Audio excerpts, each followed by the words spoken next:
Hello, everybody. This is David Shaw from West Florida Invest, and thanks for joining me. And today we have some really wonderful questions. This is the Q&A and the Ask Us Anything series that we promised you a couple of weeks back. I intend to do quite a bit of this, where I get into your questions, into your concerns, and into the things that you guys want to know about. So today we have some really wonderful questions where we kind of get into some nuts and bolts of what people's concerns are when they invest in real estate. I hope that I'm in a position to answer them. I've built up some of my own portfolio. I've done a lot of rehabs, fix and flips. I've done a lot of business. I've been in the business for about 20 years in total. I've been in the construction industry for 15 years prior to that. So, I have a decent amount of experience about building, about investing, about, strategizing. And, I've seen quite a bit. I've seen a lot of things that work. I've seen a lot of things that don't work. And I've spoken to literally thousands of investors over the years and maintain contact with them. So I have a fairly decent handle on what I think are the right ways to approach your questions. So without further ado, let's get into our series. Let's not mess around. So this is our West Florida Invest Ask Us Anything series, a place where you get to ask the questions.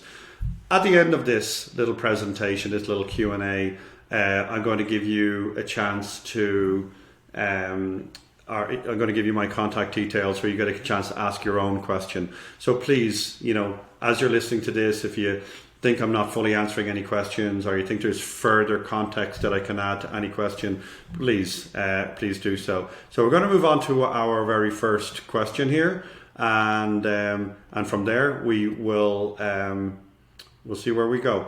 Okay, this is a question for Brian in California.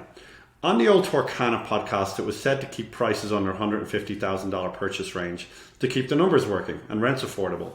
That was true. Now, cash-on-cash returns have compressed on new builds. Most cost $200,000 plus for only $1,500 in rent. Do the numbers still work, and are rents for your market starting to peak for affordability? I am an experienced landlord on the West Coast, but want to get out of state. But just worried it's getting too expensive for the rents there that everyone is just betting on appreciation. Thank you, Brian. That's a good question. Brian, what I've noticed over the years, this is going from 2012, 13, 14, 15. If I had taken just as simply, okay, the numbers are rising, prices are rising, I'm going to get out, I would have stopped investing in 2012. I would have just parked my bus and said, no, I'm done. But what's actually happened over this period of time, Brian, as rents or as prices have risen over that period of time, so have prices. If prices, so have rents. Pardon me. So it's important to understand that there, as long as that correlation is somewhat intact, that from a purely cash flow point of view, from the question one might ask themselves, well, this is, does it cash flow and does it pay for itself? The answer to that is a firm yes. Prices have risen, but so have rents. The answer to your, for me, I think there is a lot more important factors in real estate investing than simply investing for either appreciation or just cash flow, which a great deal of investors come to the market just thinking about cash flow. Most of my investors, and I'm going to speak for my own investors and myself, are reasonably well paid professionals where they don't necessarily need an extra, $1,000 a month or an extra $2,000 a month from cash flow from their homes. They don't really use it. They take that cash flow and they put it into either further investments or they put it into amortization, more aggressive amortization payments. So the question is, is it still a good time to invest? And the answer to that in my book is it's always a good time to invest, even when prices look frothy, because you're investing for much bigger picture stuff than cash flow. You're investing for, in my wealth creation algorithm is debt by time by scale equals wealth. So there's a lot, and I did a nice series on that, and it's on the West Florida Invest website. Go to the blog page and look at David's 5-part series on wealth creation techniques and concepts. I think that's a very useful place for any investor to go, and I encourage anyone watching this who hasn't seen it to go there and spend some time and look at it. It's just theories and concepts that I've picked up over the years.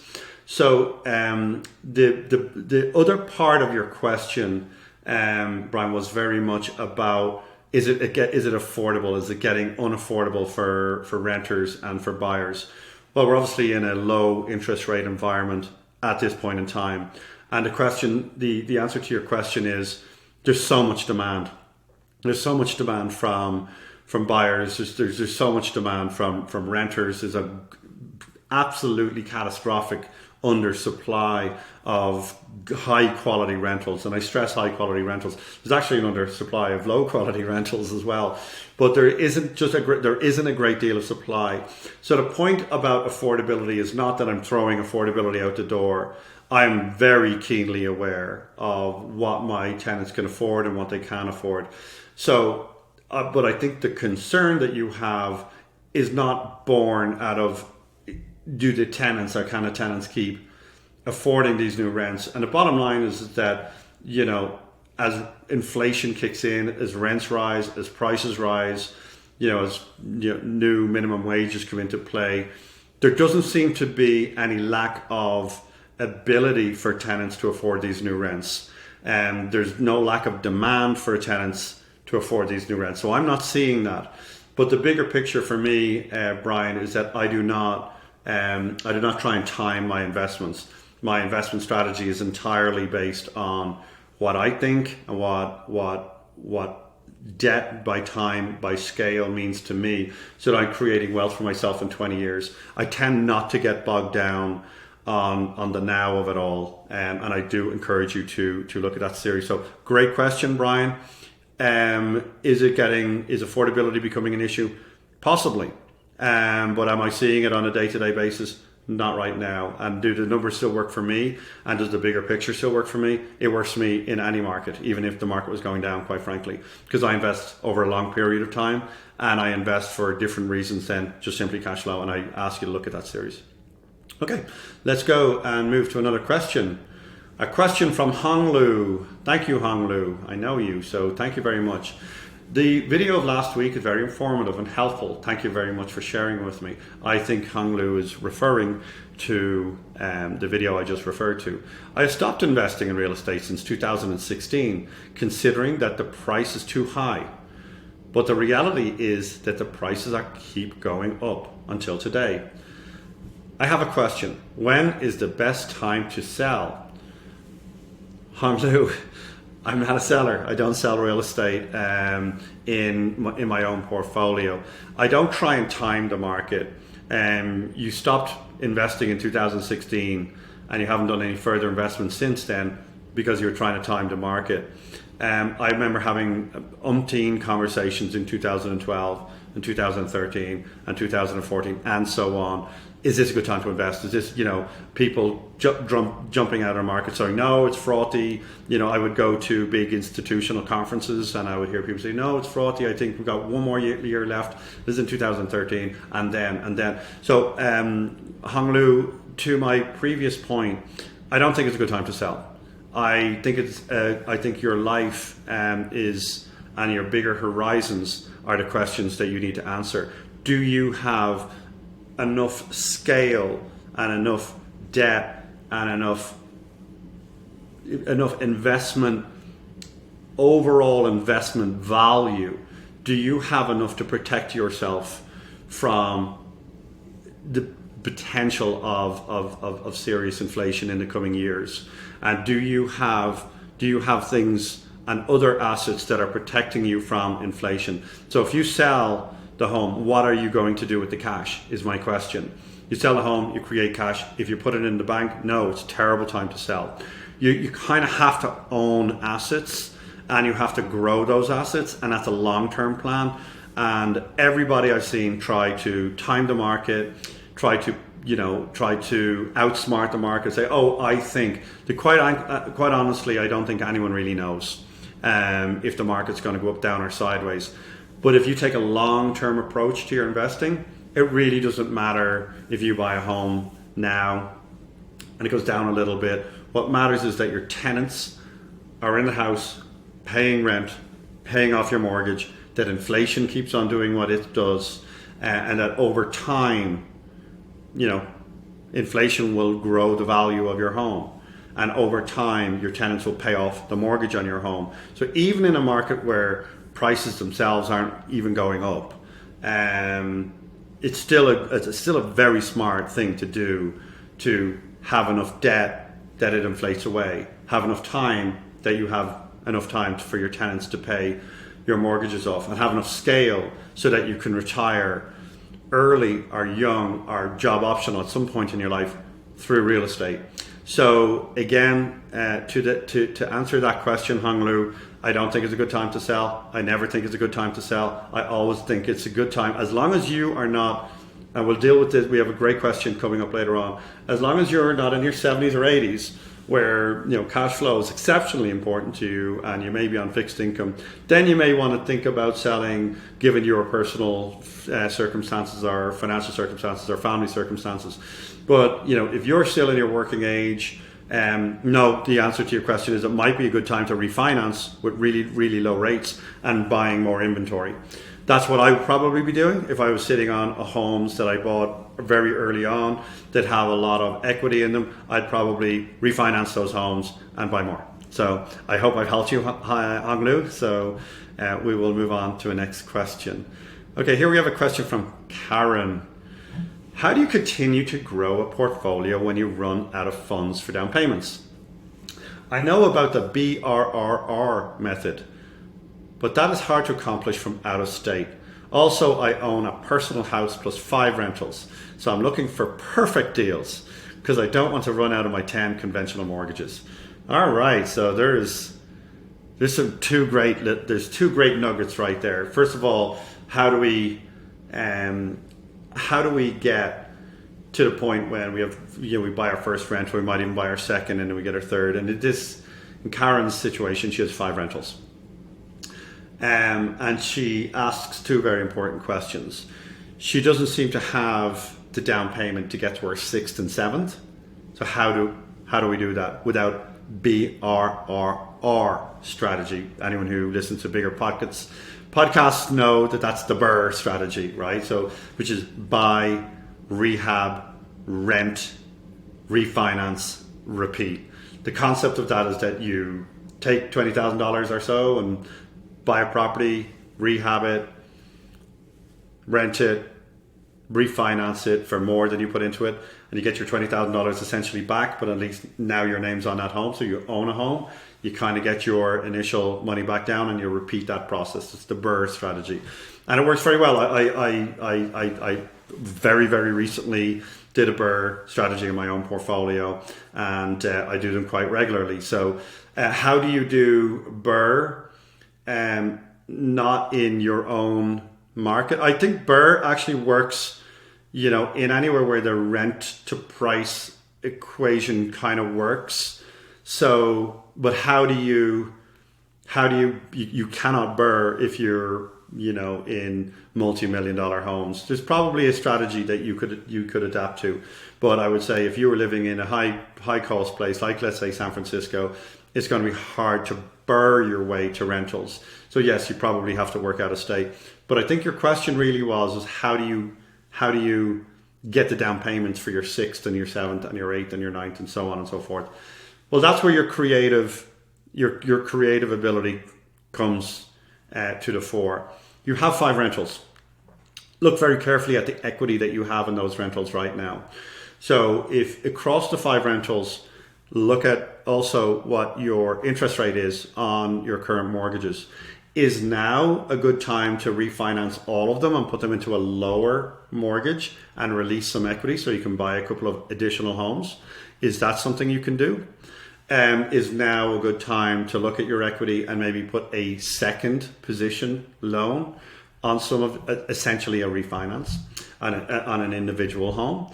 So do you have equity in your 5 homes that you could release right now that would help you buy your 6th home, help you buy your 7th home? I would ask you that question. Then we all have this to deal with in our real estate careers, me included. I definitely didn't come from money. I 100% still don't come from money. So the question is that how do we raise our capital initially? to get our first few deals done. And the question is you go to friends, you go to family, you go to colleagues, you go to people who love you and people who trust you, and you say, look, I bought 5 homes, I bought them pretty successfully, and here's what they look like. Would you like to partner up on some deals? If I do all the work and I find it and would you be interested in putting some down payment so we could do it together? That's another strategy. So use your friends, use your family. You can also use, a lot of people use credit cards. A lot of people go to their local credit unions and they take out a loan, kind of no questions asked loan, like a car loan, and then they use that as a deposit. So I've seen people use very, very creative ways to get that down payment for their 6th and for their 7th. I love that the question is coming from you, because it shows that you want to grow. It shows that you're okay with the debt side. You've got enough time on the time side, and that you're looking to scale, because that's where the wealth is. So it looks like your mindset is completely in the right place. The answer to my question is, or the answer to your question is, find a way. Go to your credit union, go to your credit cards, just find a way to get there, to get it done. And then I believe you will get there. I don't believe that you're going to be able to burr in your market. Buying, rent, rehab, refinance and repeat kind of works in certain places, doesn't work in others. It works well where I'm based in Tampa. So I hope that I've helped you with that a little bit, and we will go on. Also, okay, excuse me, I left out one little part about your 5 mortgages, and you want to use the remainder of your mortgages very carefully. Again, I compliment you massively on this. Always see your mortgages as 10 golden eggs. Use them wisely, use them carefully. And what does use them wisely and use them carefully mean? Well, I just had a conversation with a friend of mine the other day, and I asked him how many rentals he had, and he said over 30 doors. I said, how much are they worth? And he said, about 2.5 million. And I said, that's interesting, because I was talking to another guy the other day. He had something like 16 rentals, and his were worth nearly 5 million. So they both have, one guy's like 30 doors, duplexing, whatever scenario he's got them in, and the other guy's at 16. And if anybody's listened to my recent ramblings on this topic, I think it's very important to use these. Don't use your 10 golden eggs on exceptionally cheap homes or really old homes that are kind of getting to the point where they need to be rebuilt. They're kind of getting obsolete. Because real estate investing is a long-term game. So try and buy higher priced, higher value homes. They may have a little bit lower cash flow, but over the long term, your tenants are paying much bigger mortgages back on your part. Inflation is working on a bigger sized asset. So if you've got 10 homes and they're worth $100,000 each, you got $1 million worth of property. If you get 10 homes and they're worth $300,000 each, you got $3 million. And if your tenants are paying, we both have 10 doors, we both have 10 roofs, 10 kitchens, 10 tenants, 10 property managers, let's say. And imagine I'm the one with 10 $300,000 and you're 10 $100,000. I asked the question, who comes out best on top? Well, I have 10 tenants and they pay off nearly $3 million worth of my debt. You have 10 tenants and they pay off $1 million of yours. Over 20 years, when inflation works on those homes, and it's basically your $1 million worth of assets today might be even $2 million in the future, but my $3 million worth of assets today are probably going to be $6. So it's just a totally different wealth creation concept. And so I stress to everybody, when you're buying real estate, buy good quality real estate, and buy meaningful priced real estate. Try to stay away from the really, really cheap stuff. It might have higher cash flow, it might look better on paper, but over the long term, you're just not gonna outperform somebody who buys maybe lower cash flow stuff but higher quality and higher value assets. So great questions, and I compliment you for those questions, Karen, and I ask you to keep on working hard to build that portfolio of yours. A question from Michael in Virginia. Hello Michael, how are you? I have a lot of equity locked up in a personal home, fully owned, and also one rental property. What are your recommendations on unlocking some of that equity to purchase one of your new builds? Which property to tap, how to tap it, and any specific recommendations on mortgage lenders for this type of transaction? All right, Michael, good question. it again, I know you personally, as you well know. So it's really about how you value and how you see real estate investing at all. You own your own home and you own an investment home, and the investment home, to my knowledge, is something that you have quite a bit of equity in also. The question really becomes is,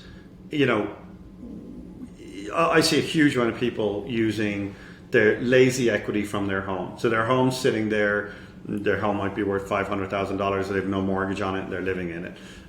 The question is if you were to take a home equity line of credit, and they're exceptionally cheap rates right now, and use that small home equity line of credit to buy your next home, and then take whatever surplus cash flow it comes off that home to pay off the home equity line. So let's say you buy a home and for $200,000 new build home, right? And you take $40,000 from your current home, you borrow that in a HELOC. Your HELOC might be at 2.5% or something like that. It's some negligible number at the moment. But you take that HELOC and you buy yourself a $250,000 new build, and a $250,000 new build pays for itself and blah blah blah, and there's about $450 left over each month. You take that $450 and you pay off your HELOC pretty aggressively. So that over a period of time, if you pay it off pretty aggressively, as I stated, over a period of time you'll pay off your HELOC reasonably quickly. So I would suggest that if you are a long-term investor and you're looking at this long-term and you're trying to either leave assets for your kids, or you're trying to grow your own wealth in general, I would suggest that real estate is always a good thing to put to work, because at the moment you're living in your house, the HELOC or the equity is sitting there, not really doing it very much. Also, you have another rental home, and the question is should you use a HELOC on that? Essentially, should you refinance that and take out whatever equity you have in it, and buy another home, and then take your cash flow from this one and that one to cover your second mortgage? So that is equally viable. It's just your rates are going to be a little bit higher on the investment home than it would be on your personal single family. Another way to look at it in your case might be just take out a HELOC for the entire value of a new build, $250,000, and get the new build, buy it with cash, get that performing, have that yielding, $1,800 a month, and that could quite easily pay off your refinance on your home, or your HELOC on your home. So what I probably would do if I were in your shoes is that last suggestion. I would probably just take out the entire amount on a HELOC, on a really low interest rate HELOC, because you'll never get that rate on an investment home, and I would buy a new build cash, and I would get it built and do whatever it's going to do, and then get a tenant in there and have that tenant pay off your HELOC. How to do it? That's a simple part. You contact our new build team, Apple Bass, or myself, and we'll point you in the direction of the inventory that we have when we have it. And I would say that new build is experiencing really quite a lot of inflation across the board right now. All of the inputs, lumber, roofing, HVAC, services, labor, land, lots, everything is experiencing quite a hefty amount of inflation right now. So I would suggest that if you are looking at that as a strategy, I would suggest that you put a small deposit down on a new build now, sooner than later, because I definitely do see prices rising in that area. So much so, a lot of new home builders have pulled and cancelled their sales this month, just in the last week, just because they're letting it calm down just for a little bit to see, the demand is just too big. They can't take any more. They can't take any more orders right now. So I would say get an order in if you can. And just sit on it, and then do your refinance sometime next year. Thanks, Michael. All right, let's move on. All right, what have we got next? A question from Kathy O. Please explain a bit about the property management firm you are using, a bit of company history, number of properties managed, size and experience of staff, and lastly, fees. Appreciate the opportunity to ask questions. Thank you, Kathy. Property management is something that I don't do, and I don't do it on purpose because it's a very, very specific skill set. I leave the property management to professional property managers. But I handpick them carefully. Anyone who's ever listened to me knows that, I have a 15, 16 year career in this, and I've kissed a couple of property manager frogs in my time, and I've learned the lesson, and I've paid the price. So quite frankly, property management, I am very careful. I think property management is best served locally. I think, mom and pop operators that work locally in your market, close to your home, to me are that's what I use. They know the streets, they know the roads, they know the zeitgeist in the neighborhood, they know one neighborhood from another. So I use younger professional property managers in 4 different markets, 4 sub-markets that we're talking about, super sub-markets that I work in. I don't use any of the big institutional investors or big institutional property managers, the big national ones. I don't use them. I don't think that they have a local feel. They say that they do. I don't really think that they do.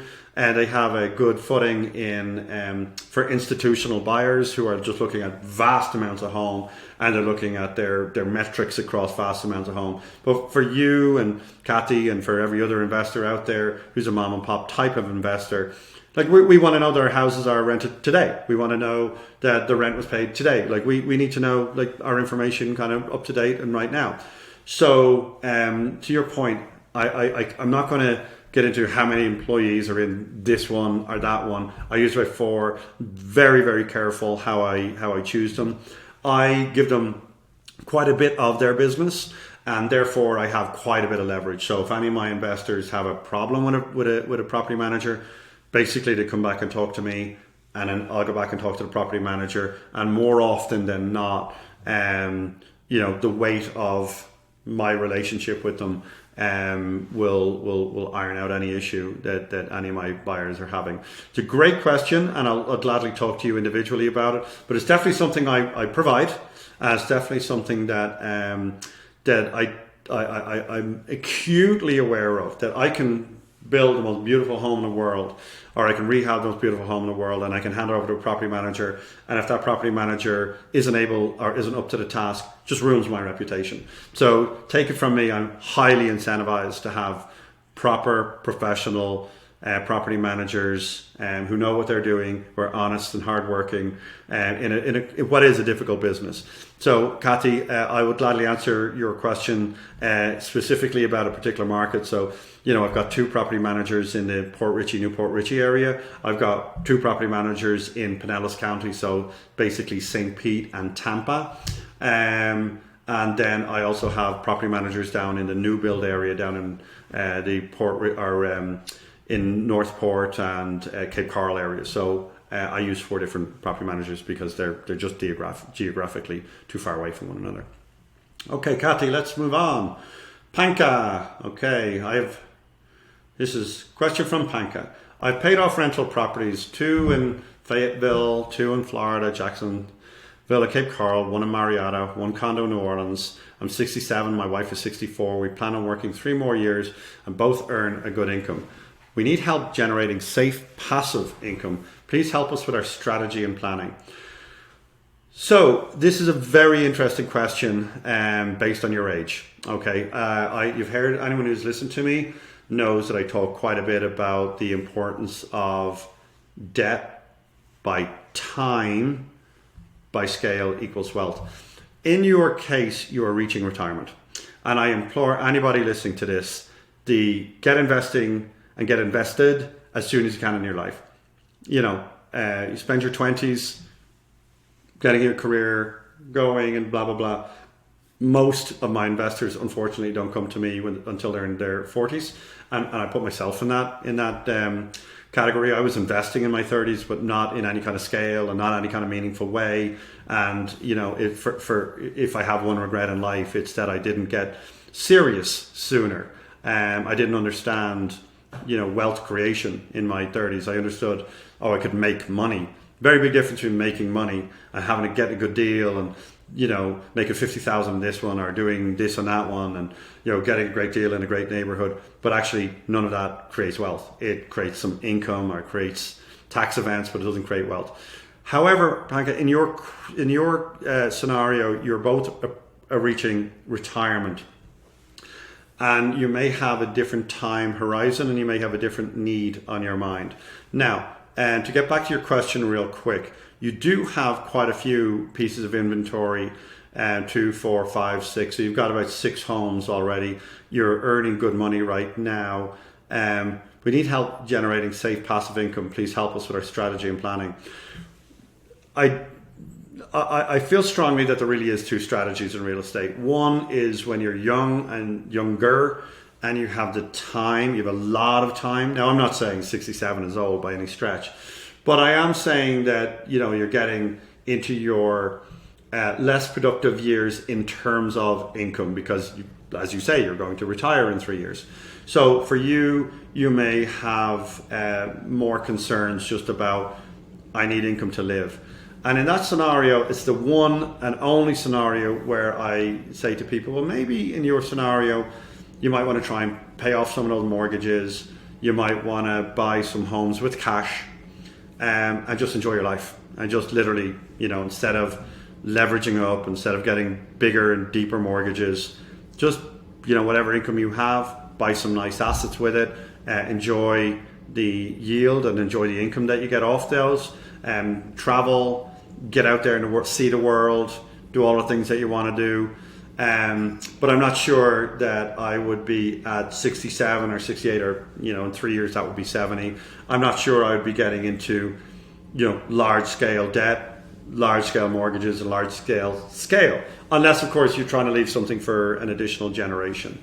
So in your world, what I would do at that age, and when people come to me, and I do have people come to me in their 70s, I tend to ask them at that point, is this really just about, you need to supplement your income? Because let's face it, you're not out blowing millions of dollars at that age. Hopefully, you're not out partying, you're not out buying, Prada bags. So hopefully, this is just a question: how do you supplement your income? And real estate is a really fantastic way to supplement your income, as long as you don't have a great deal of debt on it when you're older. So again, it's actually the end game to what I've been talking about all along, is you kind of want to have your investments paid off just kind of by the time you're in your 60s, mid 60s. So that's why it's so important to start in your 30s. You definitely need to be started by your 40s. If you haven't started by your mid 40s, in scale. So it's not like, oh yeah, well, I bought 1 or 2 houses. It's really not about that. It's, debt by time, by scale. All of that needs to have kind of be underway by your mid 40s, so that when you reach Panka's age in this scenario, you have 10 or 15 or 20 homes and they're all paid off, and you're just looking forward to your retirement. In Panka's age, in your scenario, you have some nice investments.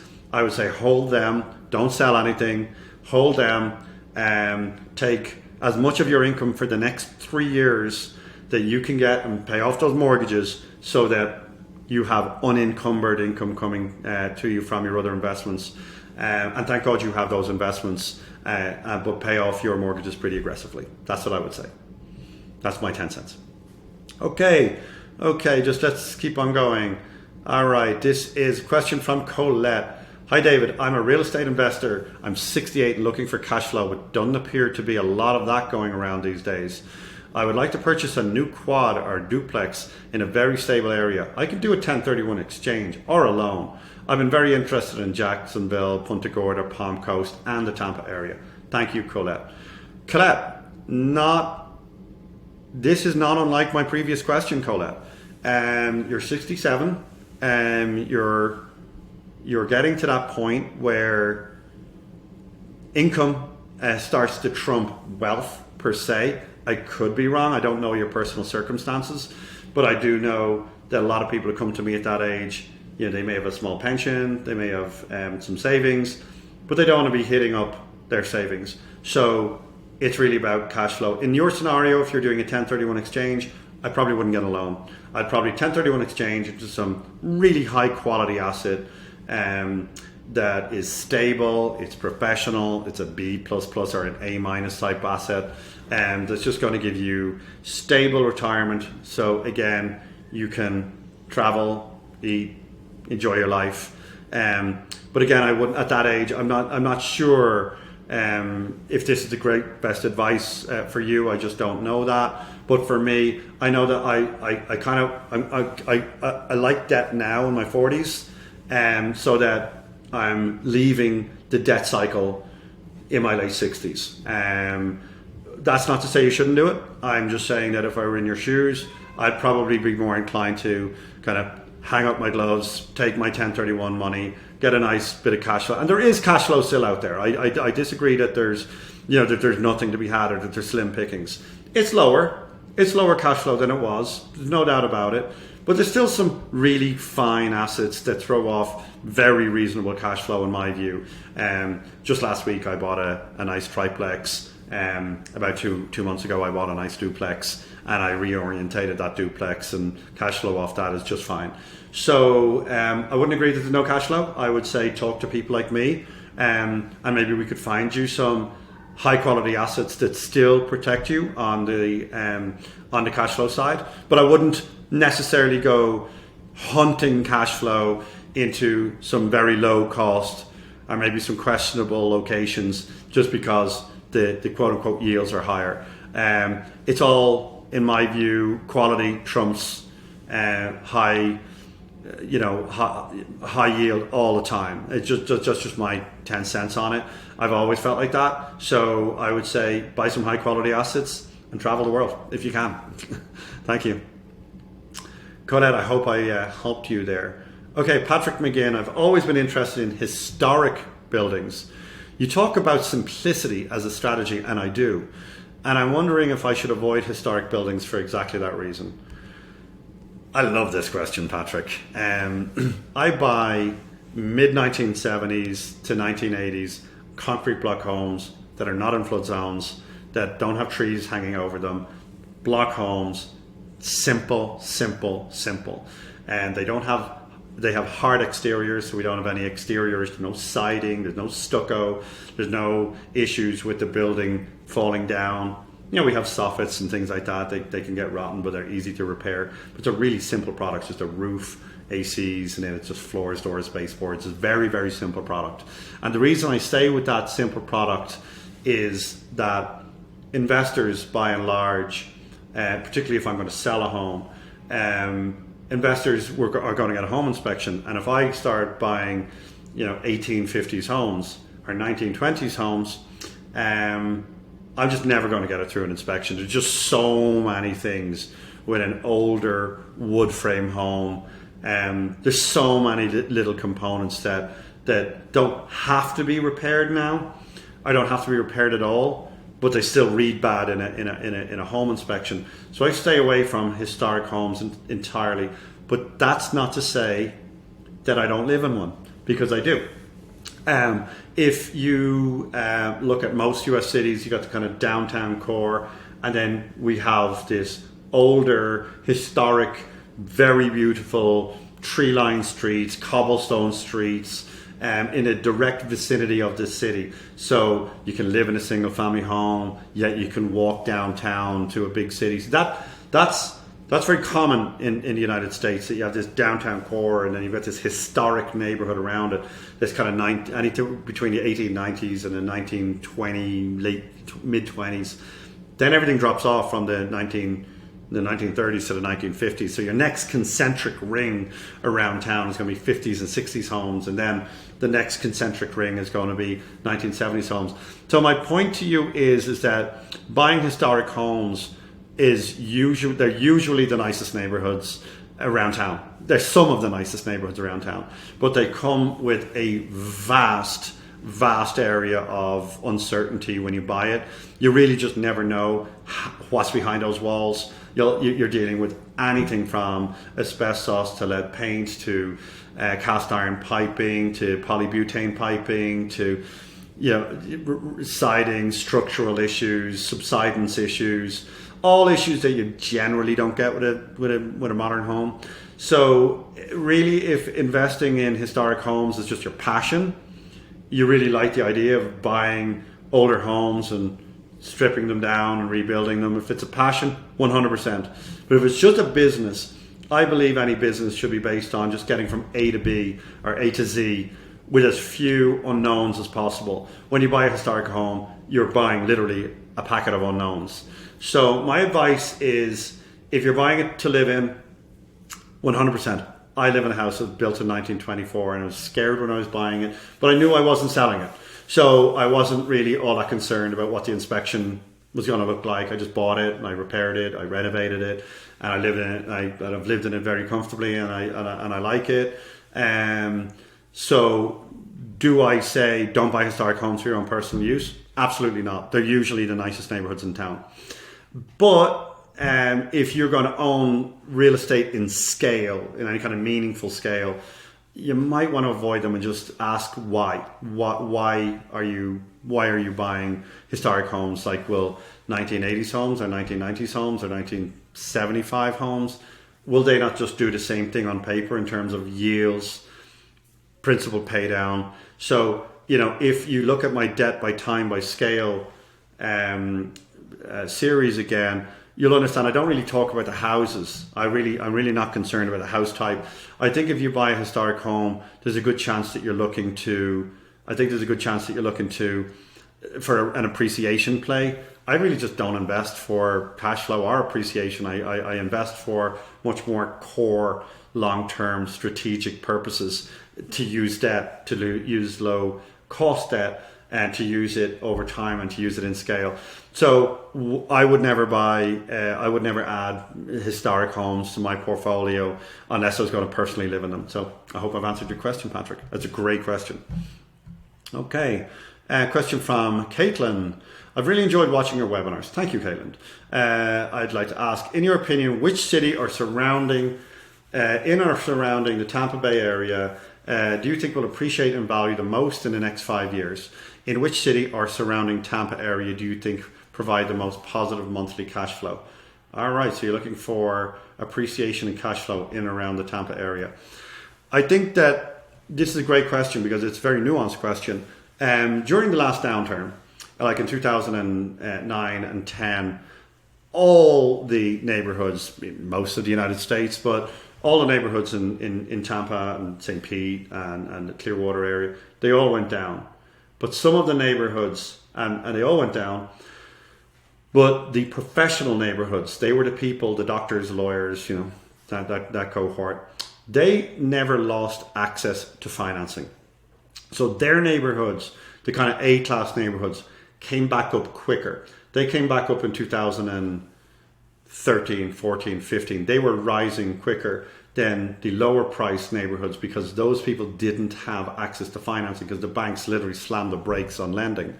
So it took those neighborhoods a lot longer to kind of come back into the fore.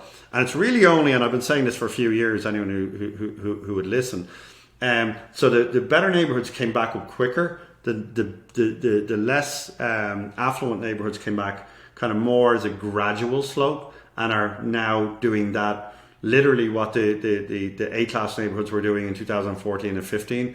I'm seeing more of that in the lower income neighborhoods. So in terms of just dollar for dollar appreciation right now, I'm seeing certainly under 350, I think is a sweet spot. And so any neighborhood that's under 350 is doing quite well. I don't invest in C-class properties or C-class neighborhoods, so I would say avoid that, just no matter what. That's just, unless you have a great property manager who handles that kind of material. So in terms of you're looking for a neighborhood name, I would just say it's more of a price point, if I'm honest. I think anything between kind of 170 and 300 has got some legs in it. I think the $1 million, from $500,000 to $1 million, these people have a million plus. These people, these professionals have had access to cheap finance for 10 years or more. So I think that they're probably well priced. If anything, they're probably at around the top of their valuation. That's kind of where I'm at. Now, you also ask for, so that's where the appreciation, I think the appreciation's in the lower end of the market, the lower price point in the market. I think that's where, to me, just so many people moving to Florida. There's so many people want to be in Florida. So if I were looking at it, that's the market I would be looking at. Now, you asked me another part to that question. You said, in which city or surrounding Tampa area do you think provide the most positive monthly cash flow? You say around that's from a monthly cash flow perspective. Again, cash flow tends to, cash flow, income usually equals risk. So, you're going to get a higher cash flow in lower income neighborhoods, kind of just how it works. But even there, I'm not seeing any great difference between cash flow in the the lower price point homes, like the apartments and the condos, apartment complexes. I see big real estate companies selling those at a 5 or 6 cap. I see single family homes at the $150,000 price point at a 6 cap. I see single family homes at $300,000 at a 6 cap. So I don't think there's a particular neighborhood that you're going to see any better cash flow. I think it's all relative. I think that's more deal to deal. But I would definitely say, more of the tertiary areas is where maybe the growth might be. Like, we do a lot of new build sales in Northport, in Cape Coral, in Port Charlotte, areas like that are experiencing just exponential growth. They're tertiary markets. They're not in the downtown cores of Tampa or St. Pete or Orlando or Fort Myers or Sarasota. It's those affordable neighborhoods on the outskirts of town. I think that's probably where the cash flow is, and quite frankly, I think that may be where the appreciation is going to be for the foreseeable future. I'm already seeing it. I'm seeing it for the last year. I see most of our new builds coming in with reasonably high appraisals, so they're buying them with quite a bit of equity in place on day one. So I would say that's where I see maybe the new build is where the more steady cash flow might be, a slightly higher cash flow. So places like Northport, Port Charlotte, Inglewood, tertiary markets around Sarasota and around the Tampa Bay area. I still think Port Richey and Newport Richey, where I do a huge amount of fix and flips, I think that's just still got legs. It still works. Rents are getting into an area where I didn't think I'd see them. So I don't know how much appreciation is there, but certainly the cash flow is still there on a reasonable level. So thanks for that question, Caitlin. I hope I've helped you. It's not really the neighborhood, it's more the price point, I think, is my answer. But definitely look to the tertiary markets. Alrighty. Question from Ben from Nevada. This question tells me we're nearly at the end. Your hair is amazing. So we're at the funny stage. Your hair is amazing. How do I say, get it that incredible shine? Oh, I'm so jealous. This is from Baldy Ben. Ben, I have no secret. I went grey when I was in my 20s. And I've been told some people like grey hair, some people don't. But thanks for your question. I thought it was a funny way to answer our little Q&A. So on a light note, we'll kind of start to park it there. If anybody's got another question they'd like to get to me, please by all means send your questions to info@westfloridainvest.com. So please post your questions. I'll be really looking forward to hearing them. info@westfloridainvest.com. Okay, I've been 48 minutes answering your questions. I hope you've managed to get this far. Thanks for listening, and I'll talk to you soon. Thank you, and bye-bye.